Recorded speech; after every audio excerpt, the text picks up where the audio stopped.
ഇന്ന് പൊന്നൂസ് സ്കൂൾ വിട്ട് വന്നത് നല്ല സന്തോഷത്തിലാണ് കേട്ടോ. വേറൊന്നും അല്ല, വന്നപ്പോൾ തന്നെ മഴയായിരുന്നു. അപ്പോൾ എന്തായാലും ഡോറയുടെ കൊടയൊക്കെ ചൂടാൻ പറ്റിയ സന്തോഷത്തിലാണ്. പിന്നെ പതിവ് പോലെ വിശേഷങ്ങളൊക്കെ പറയാനിരുന്നിട്ടുണ്ട്. സ്കൂളിലെ ടീച്ചറിൻ്റെയും കുട്ടികളുടെയും എന്തൊക്കെയാണ് പഠിപ്പിച്ചതെന്നും എല്ലാ വിശേഷമൊക്കെ പറഞ്ഞു കേട്ടോ. ഇത്തവണ നമ്മൾ നെയിം സ്ലിപ്പായിട്ട് ഒട്ടിച്ചത് പൊന്നൂസിൻ്റെ തന്നെ ഫോട്ടോ തന്നെയാണ്. ചിറ്റ ഗിഫ്റ്റായിട്ട് കൊടുത്തതാണ് കേട്ടോ. നമുക്ക് ഒട്ടിക്കണ സമയത്ത് ഇതിൻ്റെ വീഡിയോ എടുക്കാനായിട്ട് പറ്റിയിരുന്നില്ല.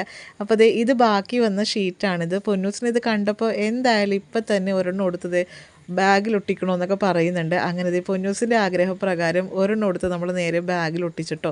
ബാഗിൽ ഓൾറെഡി പേരൊക്കെ എഴുതിയിട്ടുണ്ട്. ഇത്ര പേര് മഴയത്തും പൊന്നൂസ് കഴിക്കാൻ വേണ്ടി ചോദിച്ചത് ഷെയ്ക്കാണ്. എന്തായാലും ഷെയ്ക്ക് ഉണ്ടാക്കാനുള്ള കുറച്ച് ഐറ്റംസൊക്കെ ഇവിടെ ഉണ്ടായിരുന്നു. വെള്ള ഐറ്റംസൊക്കെ വെച്ചിട്ട് നമ്മളൊരു ഷെയ്ക്ക് ഉണ്ടാക്കി പൊന്നൂസിന് കൊടുത്തിട്ടുണ്ട്. നല്ല ടേസ്റ്റ് ഉണ്ടായിരുന്നതൊക്കെയാണ് പൊന്നു പറയുന്നത്. ഷെയ്ക്ക് കുടിച്ചിട്ട് നേരെ 2 മണിക്കൂർ കയറി കിടന്നൊരു ഉറങ്ങിട്ടോ. അത് കഴിഞ്ഞ് എണീറ്റപ്പോഴേക്കും നമ്മൾ ഹോംവർക്ക് ചെയ്യാനൊക്കെ ഇരുത്തിയിട്ടുണ്ട്.